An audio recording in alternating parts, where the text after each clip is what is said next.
అసలు gut health అంటే ఏంటి సార్? గట్ని సెకండ్ బ్రెయిన్ అని కూడా అంటున్నారు. గట్ అంటే ఫస్ట్ మనం అర్థం చేసుకోవాలి, మన అన్నవాహిక, నోటి నుండి మొదలుపెట్టే అన్నవాహిక, కడుపు. జనరల్గా సార్ మనం gut health, good gut health అన్నప్పుడు ఏం చూసి అంటారు మీరు? ఒక మనిషికి పొట్ట బాగుంది అనాలంటే, నేను కంప్లీట్గా ఎవాక్యువేట్ అవ్వలేదు నా ఇంటెస్టైన్ అని అనిపించింది అంటే gut health is not good. Gut బాగలేదనడానికి సిమ్టమ్స్ ఏమైనా కనిపిస్తాయా? ఇప్పుడు ఏదైనా తిన్నారనగానే కడుపులో ఉబ్బరం రావడం. సో ఏ ఫుడ్ ఈ గట్ హెల్త్ ని డిస్టర్బ్ చేస్తుంది? Tinned packed. ఓకే. సో వీటిలో ఇట్ ఈస్ లోడెడ్ విత్. ఆకలేస్తే తినాలా, టైంకి తినాలా అని అంటుంటారు. ఈ రెండు చేంజెస్ లో గట్ హెల్త్ మీద ఏమైనా ఇంపాక్ట్ చూపిస్తుందా? మనం ట్రెడిషనల్ గా మనం బ్రేక్ఫాస్ట్, లంచ్, డిన్నర్ అలవాటు చేసుకున్నాయి. సరే, ఒకటి ఫుడ్ గురించి మాట్లాడుతున్నాం గట్ హెల్త్ బాగుండడానికి.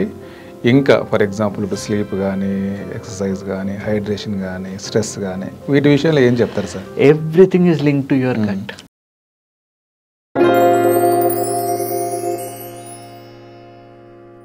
ఈరోజు మనతో పాటు స్టూడియోలో ఉన్నారు senior general surgeon, laparoscopic surgeon and surgical gastroenterologist doctor Sujith garu. Sir నమస్తే సార్.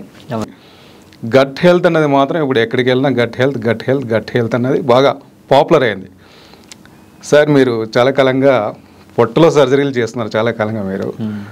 అసలు గట్ హెల్త్ అంటే ఏంటి సార్? గట్ని సెకండ్ బ్రెయిన్ అని కూడా అంటున్నారు. మీ ప్రకారం చెప్తే ఏం చెప్తారు సార్ గట్ హెల్త్? గట్ అంటే ఫస్ట్ మనం అర్థం చేసుకోవాలి, మన అన్నవాహిక, నోటి నుండి మొదలుపెట్టే అన్నవాహిక, కడుపు, చిన్న పేగులు, పెద్ద పేగులు, రెక్టమ్, అనల్ కెనాల్ వరకు అంతా గట్ అని చెప్తాం. డైజెస్ట్, గ్యాస్ట్రోఇంటెస్టైనల్ ట్రాక్ట్ అది. సో దాన్ని మనం గట్ అని చెప్పుకుంటున్నాం బేసిక్గా. అయితే ఇంతకు ముందు ఉన్న దానికని ఇప్పుడు స్టడీస్ అవుతున్న కొద్దీ గట్ యొక్క పనితనం అన్నది ఎంత ఉంటుంది అన్నది మనకి ఇప్పుడు తెలుస్తుంది. ఇప్పుడు సెరోటోనిన్, డోపమిన్ మీరు విన్నారు కదా, neuro transmitters, feel good hormones basically. అయితే గట్ ఎంత ప్రభావితం చేస్తుందంటే 90% సెరోటోనిన్ గట్లోనే ఉత్పత్తి అవుతుంది, గట్లోనే స్టోర్ అవుతుంది. ఇప్పుడు డోపమిన్ అన్నది రివార్డ్ కి, మోటివేషన్ కి సంబంధించిన హార్మోన్. సో 50% అది పేగుల్లో ఫామ్ అవుతుంది. ఇప్పుడు మీరు చూసుకున్నట్టయితే ఇప్పుడు పిజ్జాలు, బర్గర్లు తినే వాళ్ళు ఉంటారు. ఓ 2-3 గంటలు కాగానే వాళ్ళకి మళ్ళీ తినాలనిపిస్తుంది, వాళ్ళు మళ్ళీ క్రేవింగ్ వస్తుంది. సో ఇదంతా ఎందుకు అవుతుంది అంటే గట్ లోపల ఉన్న క్రిములు, సూక్ష్మ క్రిములు ఏవైతే ఉంటాయో అవి డోపమిన్ అన్నది రిలీజ్ చేయడం వల్ల బ్రెయిన్ కి ఒక కిక్ లాంటిది వస్తుంది. సో దాని లెవెల్స్ తగ్గిపోతున్నాయి అనగానే మళ్ళీ ఈ క్రిములు మన సూక్ష్మజీవులు వీటి ప్రభావంలోకి మనం వెళ్ళిపోతున్నాం. సో మళ్ళీ వాళ్ళకి తినాలనిపిస్తుంది, వాళ్ళు తింటూనే ఉంటారు, బరువు పెరుగుతూనే ఉంటారు. సో యాక్చువల్లీ చెప్పాలంటే మనము మన ఒంటి లోపల ఉన్న, గట్ లోపల ఉన్న సూక్ష్మ క్రిములకి బానిసలాగా అయిపోయినాం మనం ఇప్పుడు. సో ఇప్పుడు ఈ గట్ మైక్రోబియం గురించి మాట్లాడుకున్నప్పుడు ఒక్క మనిషిలో దగ్గర 100 ట్రిలియన్ సూక్ష్మ క్రిములు ఉన్నట్టు స్టడీస్ చెప్తున్నాయి. 100 ట్రిలియన్. 1 ట్రిలియన్ అంటే 1,00,000 కోట్లు.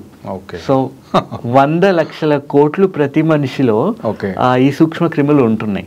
అయితే ఇవి ఎంత డైవర్సిఫై అయి ఉంటే మన శరీరం అంత బాగా పనిచేస్తుంది.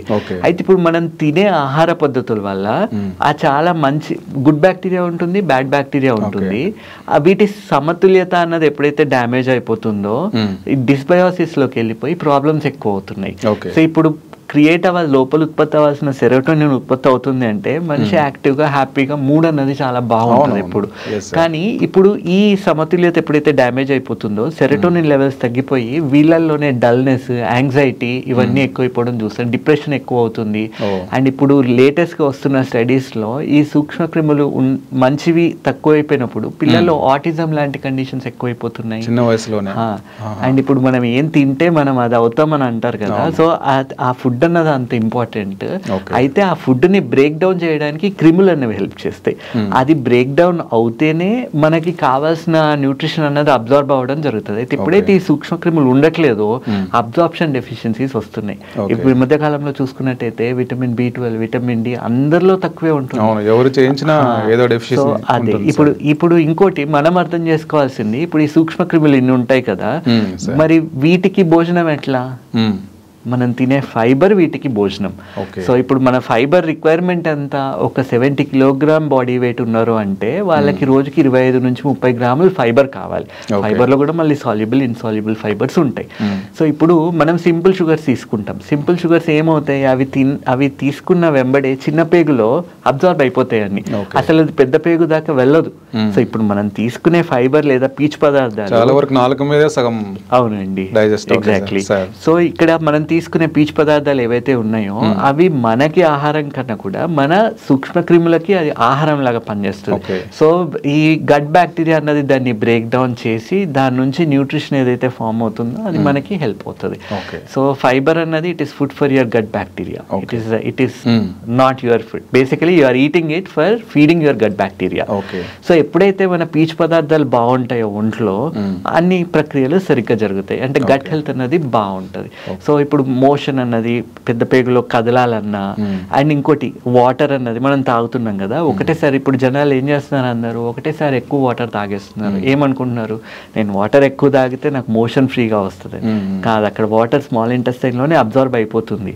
సో అసలు పెద్ద పేగు దాకా వెళ్ళేది కూడా ఉండట్లేదు. సో ఏది వెళ్తుంది వాటర్, మనం ఫుడ్ తో పాటు తీసుకున్నది it is going in to large intestine. అదే ఈ ఫైబర్ అన్నది ఎక్కడ హెల్ప్ చేస్తుంది అంటే అది వాటర్ ని రీటైన్ చేసుకొని అది పెద్ద పేగు దాకా తీసుకెళ్ళడానికి హెల్ప్ చేస్తుంది. సో మళ్ళీ ఇదే hydration, it is helping the intestinal mucosa, it is helping the bacteria in functioning better. So ఇవన్నీ చూస్తున్నాం. సో మలబద్ధకం లాంటి ప్రాబ్లంలు రాకుండా ఉండాలంటే ఫైబర్ తీసుకోవాలి. జనరల్ గా సార్ మనం gut health, good gut health అన్నప్పుడు ఏం చూసి అంటారు మీరు, ఒక మనిషికి పొట్ట బాగుంది అనాలంటే?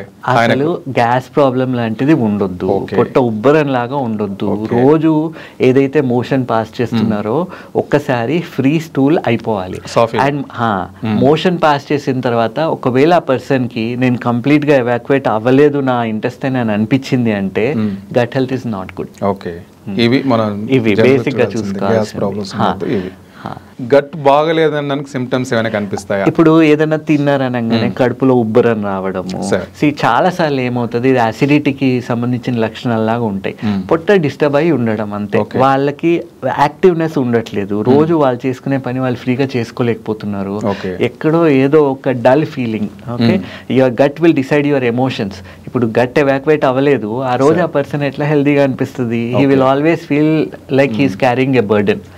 సో ఆ గట్ ఫీలింగ్ అంటారు కదా, your gut is not feeling well, you will feel dull and depressed. So బేసిక్గా కడుపు ఉబ్బరం ఉండడము, మోషన్ పాస్ చేసిన తర్వాత ఇంకా ఫ్రీగా మోషన్ వెళ్ళలేదని అనిపించడము, రోజుకి 3-4 సార్లు మోషన్ వెళ్ళడము, కంటిన్యూస్గా వీళ్ళకి బ్యాడ్ ఫుడ్ ఏదైతే జంక్ ఫుడ్ ఉందో దాని క్రేవింగ్స్ అవుతున్నాయి. ఇప్పుడు బిర్యానీ తినాలనిపిస్తూ ఉంది, అది వాళ్ళు తింటారు, తిన్న 4 గంటలకి మళ్ళీ బిర్యానీ తినాలనిపిస్తుంది. ఇవన్నీ they are all bad science.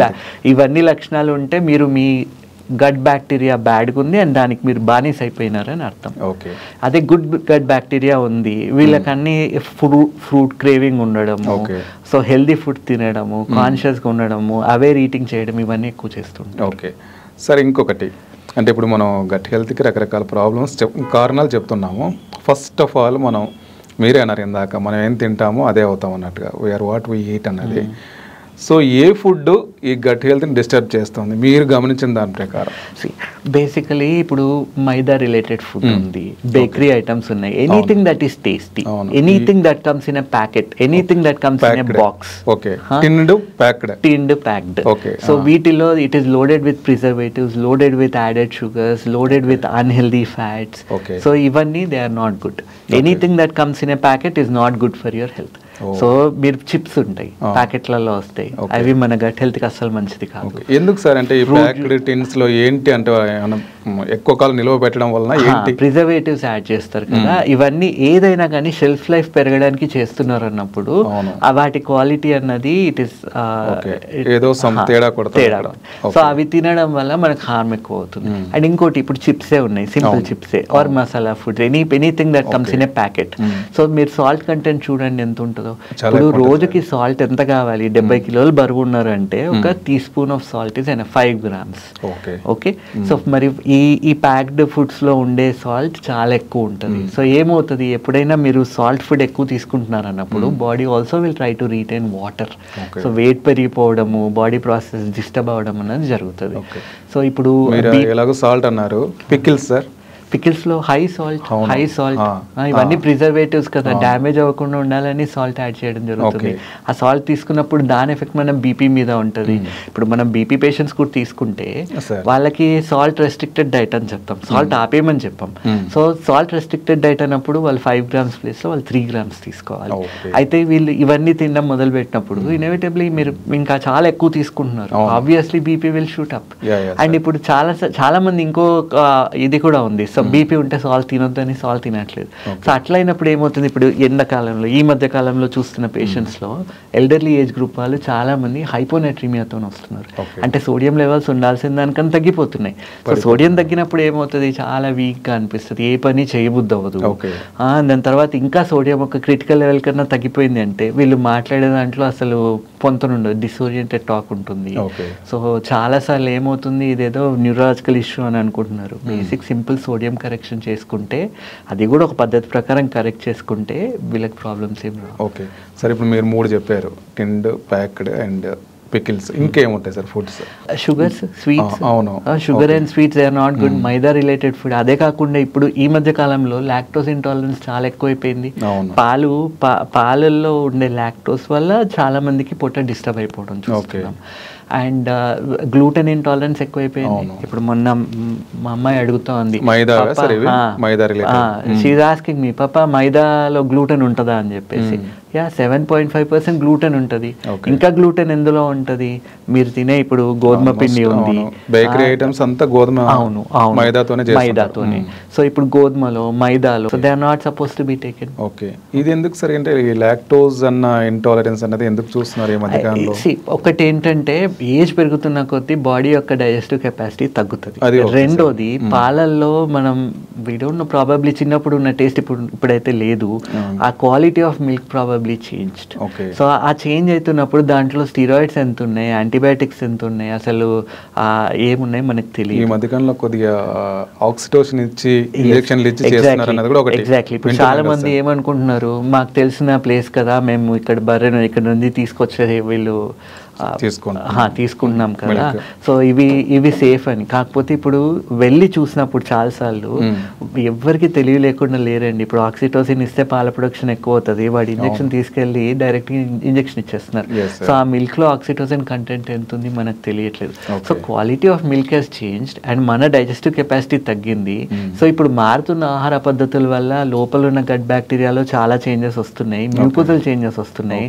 So ఈ డైజెషన్ ప్రాసెస్ అనేది ఎక్కడో డిస్టర్బ్, ఇవన్నీ ఆ సూక్ష్మ జీవుల్ని ఇబ్బంది పెడుతున్నాయి. ఎగ్జాక్ట్లీ, ఇబ్బంది పెడుతున్నాయి. ప్లస్ మనం వేరే రకాల ఆహార పద్ధతుల వల్ల లోపల ఉండాల్సిన గుడ్ బ్యాక్టీరియా అనేది డ్యామేజ్ అయిపోతుంది. సో దీన్ని ఏం చేశారు, ఇప్పుడు చాలా మంది దీన్ని బిజినెస్ చేసేసుకున్నారు, గుడ్ బ్యాక్టీరియా అని. సో దీని మీద ఏం చేసాం, మధ్యలో ఒక చిన్న స్టడీ చేసి ఇప్పుడు క్యాప్సూల్స్ వస్తున్నాయి కదా, ప్రోబయోటిక్స్. ప్రోబయోటిక్స్ అంటే ప్రో అండ్ ప్రీబయోటిక్స్ లో తేడా ఏంటంటే, ప్రోబయోటిక్స్ మనకు పనికొచ్చే బ్యాక్టీరియా, ప్రీబయోటిక్ అన్నది ఆ బ్యాక్టీరియాకి ఆహారం. ఇప్పుడు ఫైబర్ ఎట్లా అనుకున్నామో ఇవన్నీ. సో వీటి గురించి మనం మాట్లాడుకుందాము. సో ఇప్పుడు ఈ క్యాప్సూల్స్ లో తీసుకొని దాన్ని చెక్ చేసినప్పుడు ఒకళ్ళు అంటారు 1 బిలియన్ కౌంట్ ఉంది దీంట్లో ఈ పర్టికులర్ స్పీసీస్ అని, ఇంకోళ్ళు 10 బిలియన్లు 2 బిలియన్లు అంటారు. యాక్చువల్లీ చెక్ చేసినప్పుడు చాలా అంటే గుడ్ కంపెనీని బట్టి జనరలైజ్ చేయట్లేదు. కొన్ని కంపెనీ వాటిలో అసలు బ్యాక్టీరియా ఉండట్లేదండి, దెర్ ఈస్ నథింగ్. అండ్ ఇంకోటి ప్రీబయోటిక్స్ కూడా ఒక కోల్డ్ చైన్ అన్నది మెయింటైన్ చేయడం జరగాలి. యాక్చువల్లీ వీటి ఎఫిషియన్సీ బాగుండాలంటే ఆ కోల్డ్ చైన్ మెయింటైన్ చేస్తున్నారా లేదా తెలియదు. సో అందుకని ఇప్పుడు ఏం చెప్తున్నాము, న్యాచురల్గా దొరికే ప్రోబయోటిక్స్ ఏవైతే ఉంటాయో అవి తీసుకోమని చెప్తున్నాం. న్యాచురల్గా ఉండేవి ఏంటి, కెఫీర్ ఉంటాయి, కెఫీర్ గ్రెయిన్స్ ఉంటాయి, వాటర్ కెఫీర్, మిల్క్ కెఫీర్, సార్క్రాట్ ఉంటుంది. అండ్ ఇప్పుడు apple cider vinegar with mother అంటారు కదా, బేసిక్ ఇది. అండ్ వీటిల్లో అండ్ కర్డ్, సింపుల్ కర్డ్, ఇంట్లో చేసుకునే ఇడ్లీ దోశ ఫర్మెంట్ చేసిన పిండి కదా, ఎనీథింగ్ దట్ ఈస్ ఫర్మెంటెడ్, వాటిల్లో బ్యాక్టీరియా ఉంటుంది. సో ఇవి ఎక్కువ తీసుకోవడం వల్ల మనకి ఆ గుడ్ బ్యాక్టీరియా అనేది మెయింటైన్ అవ్వడం జరుగుతుంది. అట్లా అని ఇప్పుడు చాలామంది ఏం చేస్తున్నారు, ఒకటేసారి ఓవర్గా తీసేసుకొని నాకు ఇది 1 బిలియన్ అది 1 ఒకటే టైప్ ఆఫ్ ప్రోబయోటిక్స్ తీసుకున్నా మళ్ళీ డిస్బయోసిస్ వస్తుంది. ఆ పర్టికులర్ స్ట్రెయిన్ ఎక్కువైపోవడం, వేరేవన్నీ తగ్గిపోవడం చూస్తున్నాం.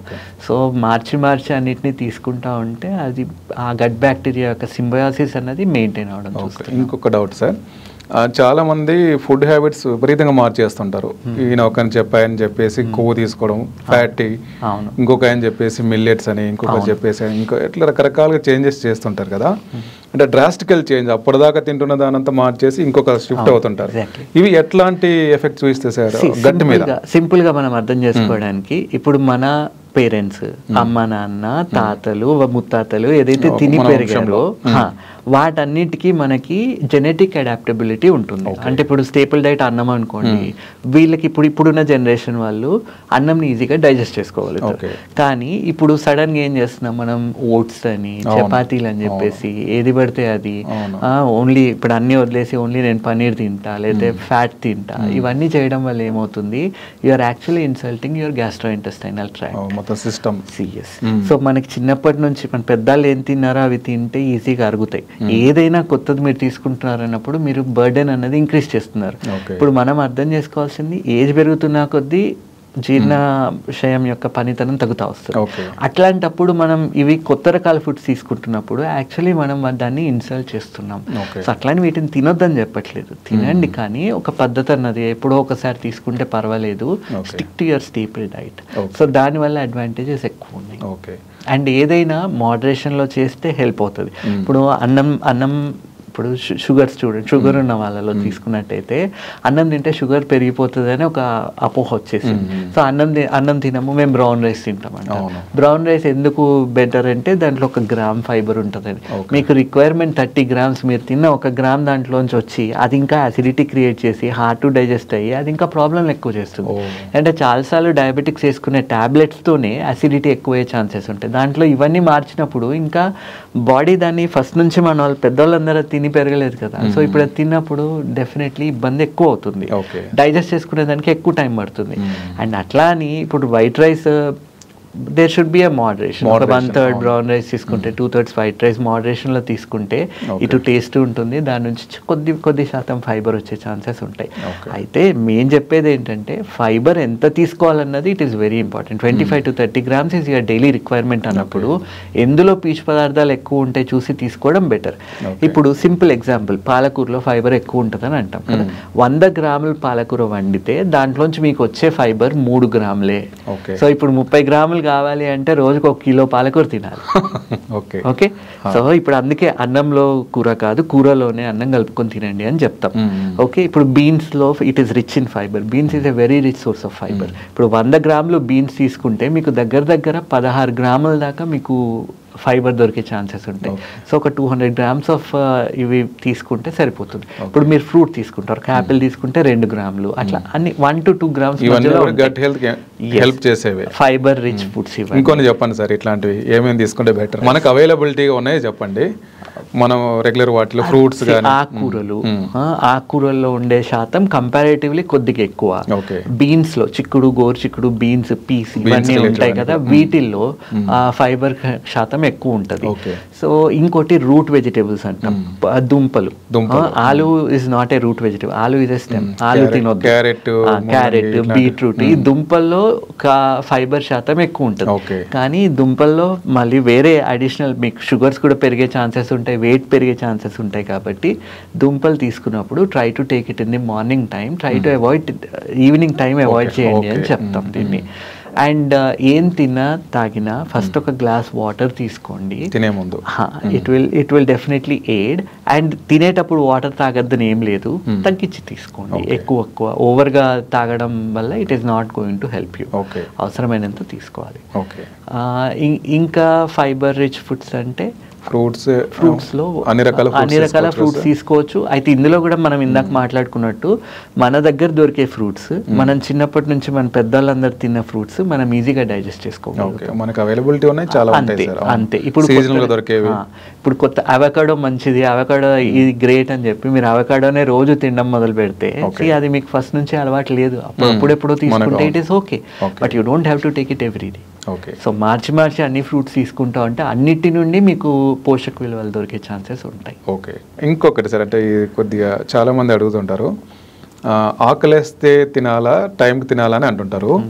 ఈ రెండు చేంజెస్లో గట్ హెల్త్ మీద ఏమైనా ఇంపాక్ట్ చూపిస్తుందా, లేకపోతే దీని ఏమైనా ప్లాన్ చేసుకోవాల్సి ఉంటుందా? సెకండ్ క్వశ్చన్ అడిగారండి. అయితే ఇప్పుడు చేస్తున్న రీసెర్చ్ అన్నిట్లో మనకి ఏం తెలుస్తుందంటే ఒక 3 నుంచి 4 రోజులు ఫాస్టింగ్ చేయగలిగితే స్టెమ్ సెల్ ఉత్పత్తి అన్నది చాలా ఎక్కువ అవుతుంది, ఆటోఫేజీ బాగా అవుతుంది, బాడీలో బ్యాడ్ సెల్స్ ఏవైతే ఉన్నాయి ఇప్పుడు డెఫినెట్లీ ఆ సెల్స్లో ఈ క్యాన్సర్ లాంటి సెల్స్ అందరిలో కూడా ఫామ్ అవుతూ ఉంటాయి, బాడీ దాన్ని తీసేస్తూ ఉంటుంది ఎప్పటికప్పుడు. అయితే ఎప్పుడైతే 3 రోజులు ఫాస్టింగ్ చేస్తున్నారో ఈ ఆటోఫేజీ అన్నది ఇంకా హయ్యర్ స్పీడ్లో అవుతున్నట్టు స్టడీస్ చెప్తున్నాయి. So it is actually better. Autophagy అన్నది బ్యాడ్ సెల్స్ని మన శరీరమే దాన్ని రిపేర్ చేసి తీసేస్తూ ఉంటుంది. సో అవి ఆ బ్యాడ్ సెల్స్ చనిపోయేటట్టు చేసే ప్రాసెస్ని ఆటోఫేజీ. సో ఇది ఎక్కువ అవుతున్నట్టు తెలుస్తుంది. అదే పనిగా స్టెమ్ సెల్ జనరేషన్ అనేది ఎక్కువ అవుతుంది.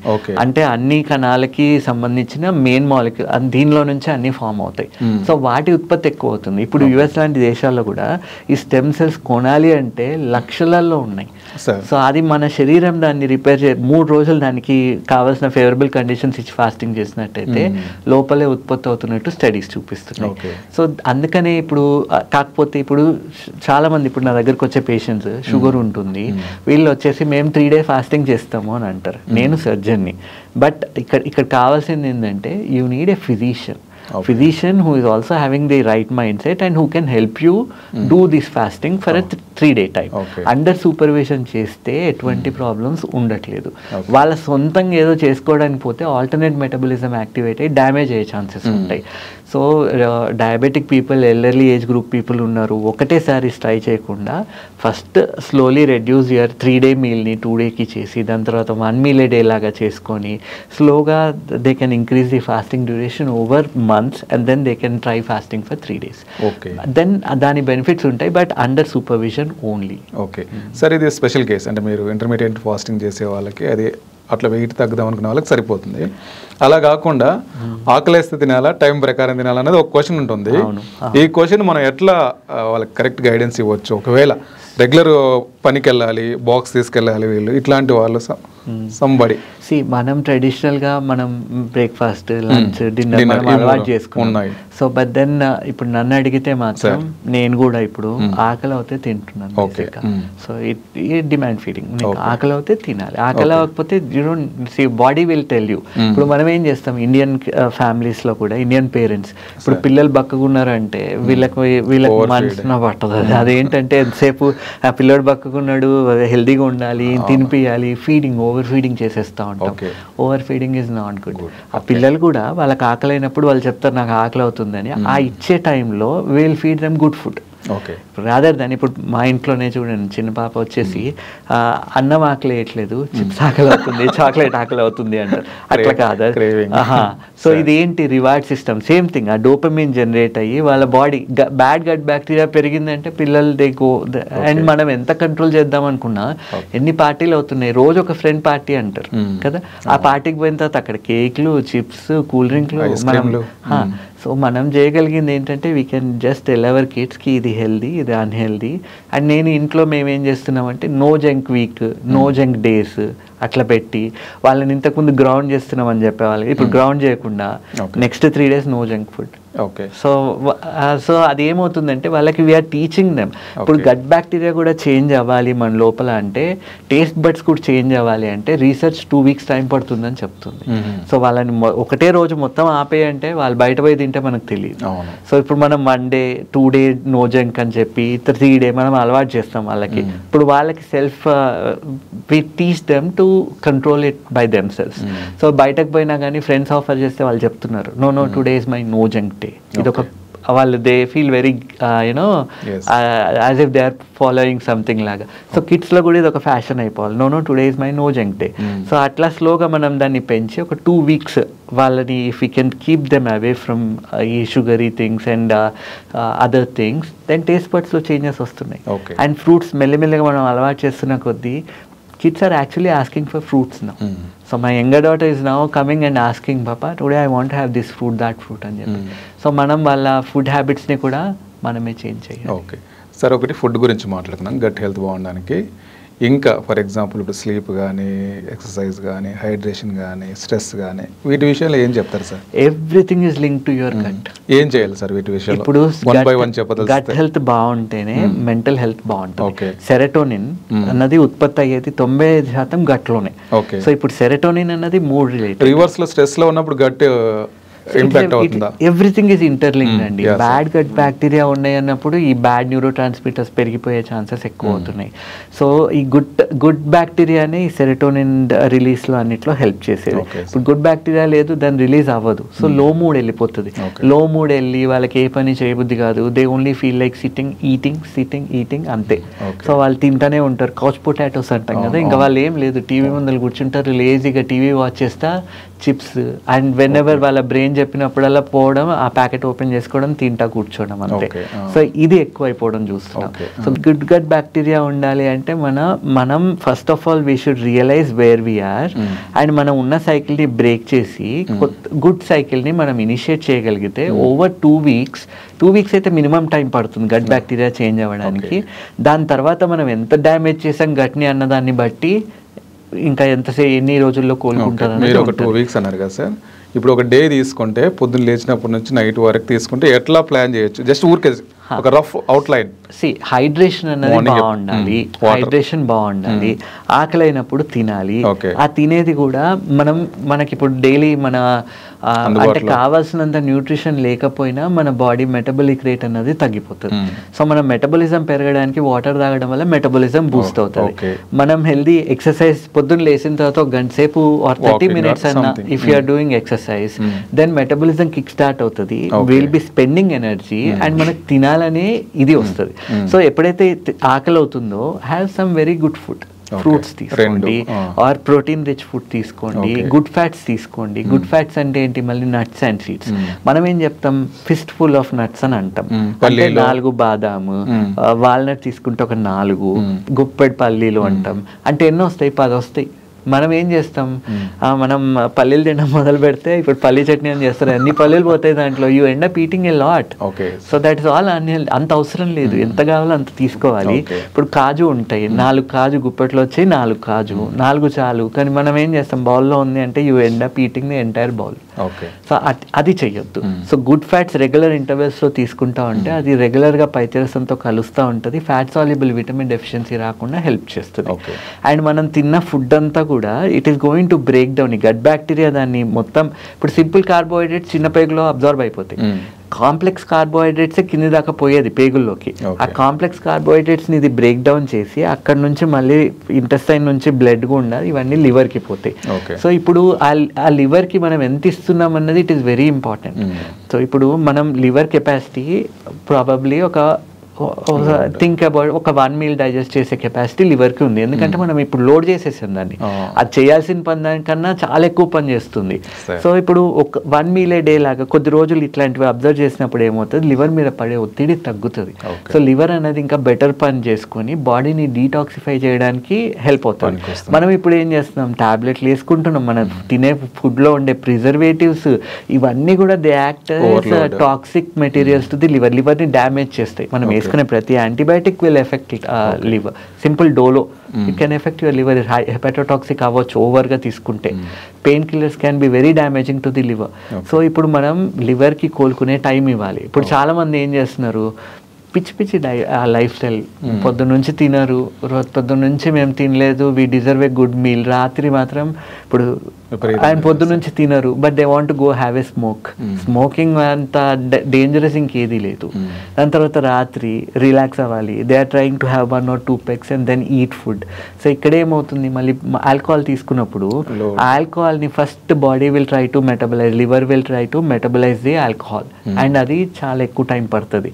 అండ్ ఈ లోపల వీళ్ళు ఏం చేస్తారు, ఆల్కహాల్ తీసుకున్నప్పుడు ఎక్కువ ఫుడ్ తిందాం అనుకుంటారు, ఆ ఫుడ్ డైజెస్ట్ అవ్వదండి, అది it will all get deposited as fat in the liver. Overall gut health దెబ్బతీస్తాయి. Yes, gut health, and ఈ smoking and alcohol gut health ని డ్యామేజ్ చేసినంత వేరే ఏమీ డ్యామేజ్, వాటిని కూడా తీసేయాలి. వాటిని తీసేయాలి.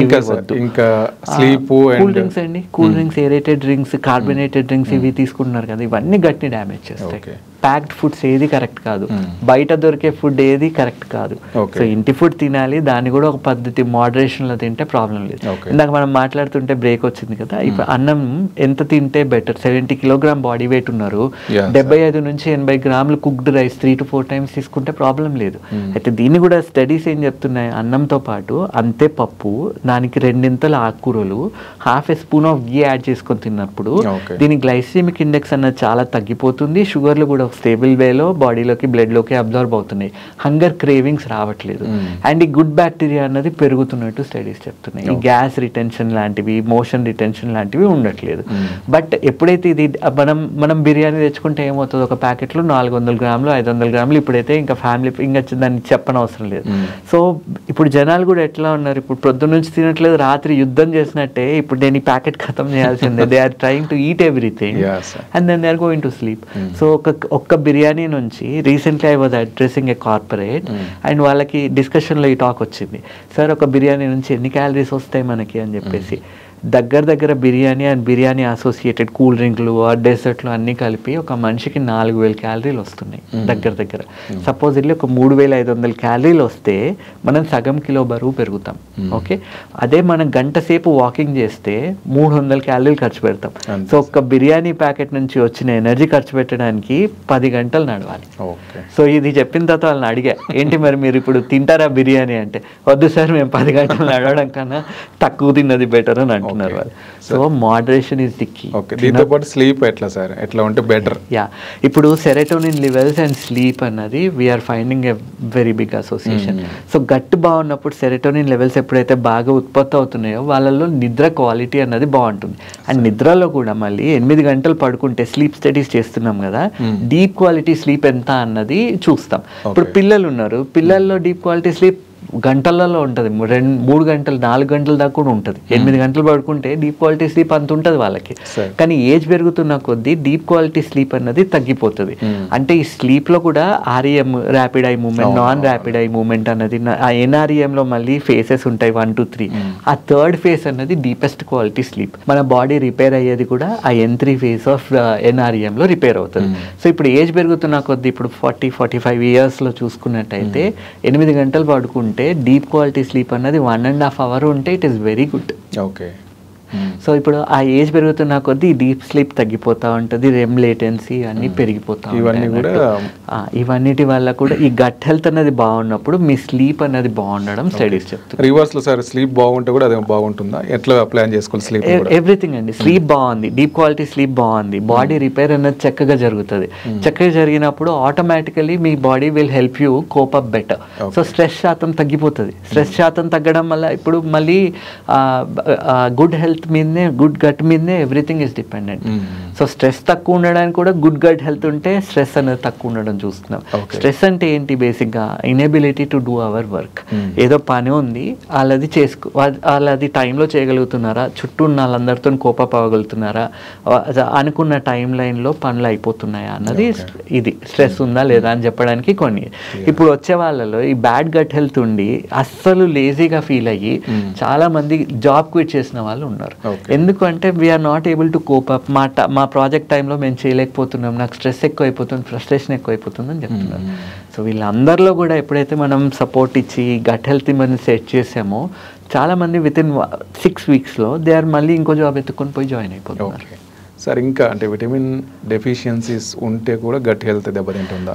గట్ హెల్త్ బాగాలేనప్పుడే మ్యూకోజాలో చేంజెస్ రావడం చూస్తున్నాము, విటమిన్ అబ్జార్ప్షన్ అనేది డ్యామేజ్ అంటే అవ్వకపోవడం చూస్తున్నాం. ఇదే కాదు, ఇప్పుడు విటమిన్స్ చాలా మంది ఫుడ్ తీసుకుంటున్నారు. ఇప్పుడు విటమిన్ B12 యానిమల్స్లో ఉండేది, యానిమల్ సోర్స్. బేసిక్గా దీనికి మనం యానిమల్ సోర్స్ నుంచి పాలు తీసుకుంటున్నాం, నాన్ వెజ్ తింటున్నారు అంటే వాళ్ళలో vitamin B12 requirements are met. కానీ in spite of taking all non vegetarian also వీళ్ళలో B12 తక్కువ ఉంటుంది. రీజన్ ఏంటంటే ఫుడ్ ఇంటేక్లో ప్రాబ్లం లేదు, ఆ ఫుడ్ అసిమిలేషన్, డైజెషన్, అబ్జార్ప్షన్ దగ్గర ప్రాబ్లం అవుతుంది. రిసెప్టర్స్ ఏవైతే అబ్జార్బ్ చేసుకోవాలో ఆ రిసెప్టర్స్ అనేవి డీసెన్సిటైజ్ అయిపోతున్నాయి. రిసెప్టర్స్ డీసెన్సిటైజ్ అవ్వడానికి కూడా మళ్ళీ గట్ బ్యాక్టీరియా అన్నది important. At the same time ఎంత విటమిన్స్ ఉండాలి అన్నది లేకపోతే కూడా పోను విటమిన్ అది డ్యామేజ్ అయిపోతాయి బేసిక్గా. సో ఈ విటమిన్ రిసెప్టర్స్ డ్యామేజ్ అవ్వడానికి కూడా కారణం గట్ బ్యాక్టీరియా సరిగ్గా లేకపోయినా మ్యూకోజాలో తేడాలు రావడం చూస్తున్నాం. సో బ్యాడ్ లైఫ్ స్టైల్ ఉన్నా, బ్యాడ్ ఈటింగ్ హ్యాబిట్స్ ఉన్నా ఇవి డ్యామేజ్ అయిపోతున్నాయి. సో మళ్ళీ ఇప్పుడు మన అందుకే ఏం చేస్తున్నాం, ఫుడ్లోంచి అబ్జార్బ్ అవ్వండి, మనం టాబ్లెట్ ఇచ్చినా హెల్ప్ అవ్వదు వీళ్ళలో. ఇట్లాంటి వాళ్ళలో కొన్ని రోజులు ఇంజెక్టబుల్ మెడిసిన్ ఇచ్చి మళ్ళీ రిసెప్టర్స్ని రీసెన్సిటైజ్ చేయడానికి స్మాల్ డోస్ ఆఫ్ టాబ్లెట్స్ ఏవో ఇచ్చి లాంగ్ టర్మ్లో ఇచ్చినప్పుడు స్లోగా మళ్ళీ వాటి డ్యామేజ్ అనేది రిపేర్ అయ్యి మళ్ళీ అవి పనిచేయడం మొదలు పెడుతున్నాయి. But it is taking long time. ఎంత డ్యామేజ్ అయిందన్న దాన్ని బట్టి వీళ్ళలో ఎన్ని రోజుల్లో ఇది మళ్ళీ రిపేర్ అవుతుంది అన్నది చెప్పడం జరుగుతుంది. Okay sir. సార్ చివరిగా అంటే ఇప్పుడు మనకు సింగిల్ లైన్లో చెప్పాలంటే గట్ హెల్త్ బాగుండాలంటే ఒకటి సార్, ఫస్ట్ చెక్ చేయించుకోవడానికి ఏమైనా టెస్ట్లు ఉన్నాయా? టెస్ట్లు ఉన్నాయి. అండ్ ఇంకోటి సింపుల్, ఏ ఏజ్ వాళ్ళు ఎట్లా చేయించుకోవాలి? సింపుల్ థింగ్ అండి. ఇప్పుడు మనం ఫుడ్ తిన్న తర్వాత బ్లోటింగ్ వస్తుంది. బ్లోటింగ్ ఎందుకు వస్తుంది? 2 రకాల రీజన్స్. తేన్పులు రావడం కానీ, ఉబ్బరం రావడం కానీ.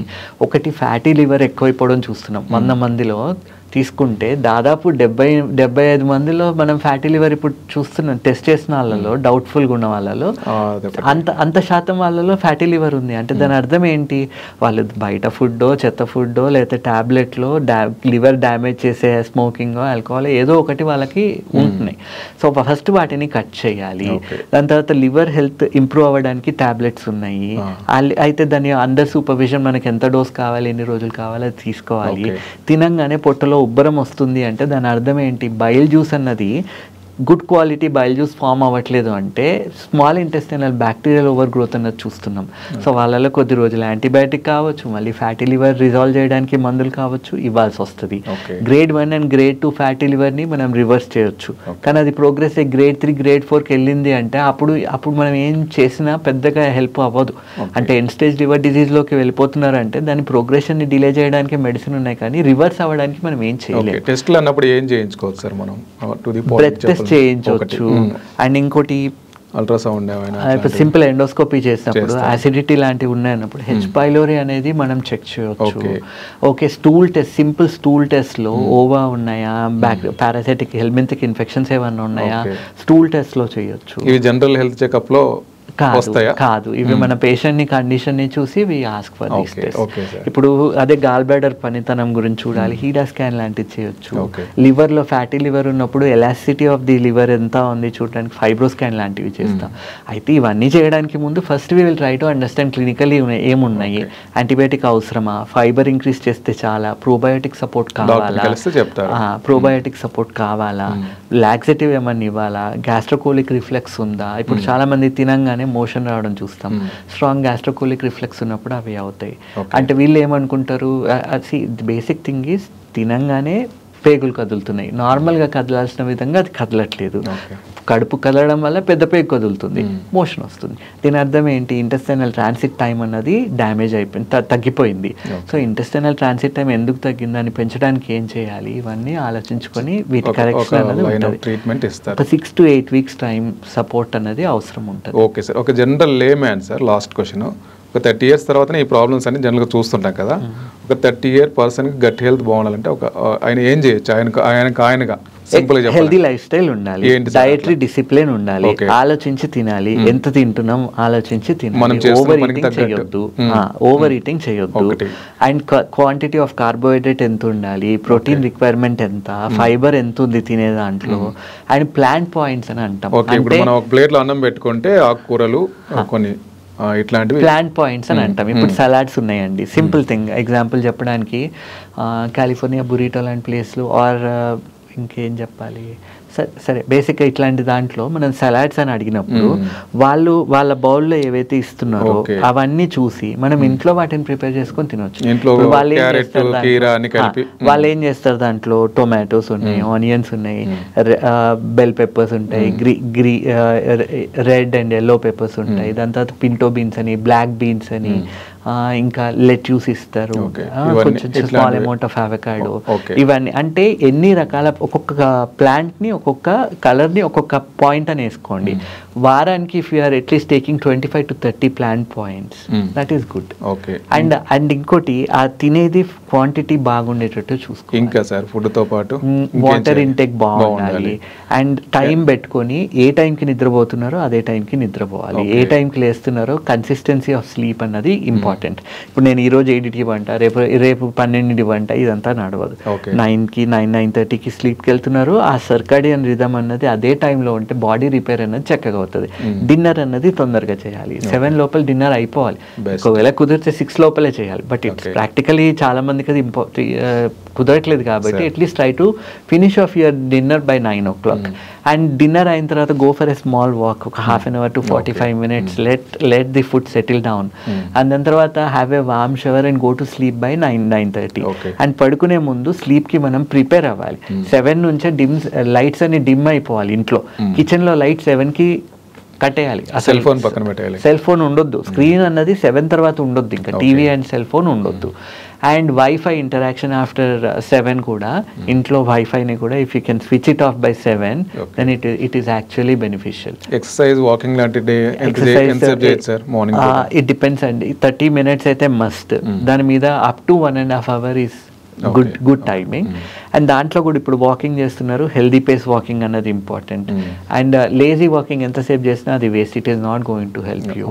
అండ్ ఇప్పుడు సిట్టింగ్ డిసీజ్ అని ఉంది కదా, అంటే in spite of doing the exercise 7 to 8 hours కంటిన్యూస్గా కూర్చుంటున్నారు అంటే they are diabetic prone, they are hypertension prone అని చెప్తున్నాం. సో ప్రొద్దున ఎక్సర్సైజ్ చేసిన గంటకు ఒకసారి లేచి go around, walk around and come back. Sitting idly and ఒక పనిలో లీనం అయిపోయి 3-4 గంటలు అక్కడే కూర్చోవడం కూడా కరెక్ట్ కాదు. అండ్ ఇంకోటి ఇప్పుడు ఈ మధ్య కాలంలో ఇప్పుడు మనం చూసుకుంటున్నట్టయితే మనం చిన్నప్పుడు ఏం చెప్పేవాళ్ళు, వేడివేడిగా తినండి, వేడివేడి. So actually warm food is diabetic prone. So ఇప్పుడు మనం చెప్పేది ఏంటంటే వేడివేడిగా తినాలని ప్రయత్నించకండి, అది రూమ్ టెంపరేచర్లో తీసుకున్నా it is good enough. Okay sir, thank you so much, చాలా విషయాలు చెప్పారు. మరిన్ని టాపిక్స్తో మళ్ళీ కలుద్దాం sir. Thank you so much sir.